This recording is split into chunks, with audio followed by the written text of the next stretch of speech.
মুসলমানের কাছে দ্বীনের দাওয়াতের নাম তাবলীগ নয়।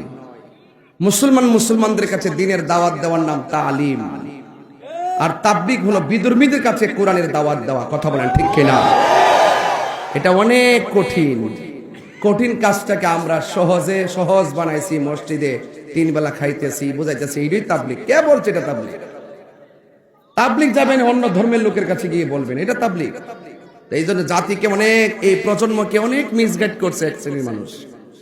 এই জন্য আমি স্বাভাবিকভাবে প্রত্যেকের একটা মেসেজ দেই, ভাইরে আর কত ধাক্কি করবেন, এবার মিলে যান।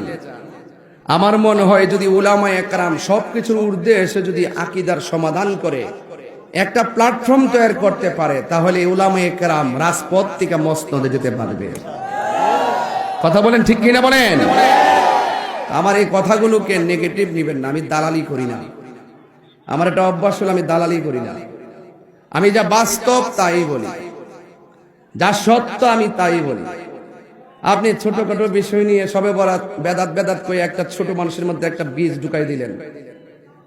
এই আস্তে আস্তে যখন এই সংস্কৃতিগুলো উঠে গেছে, ঠিক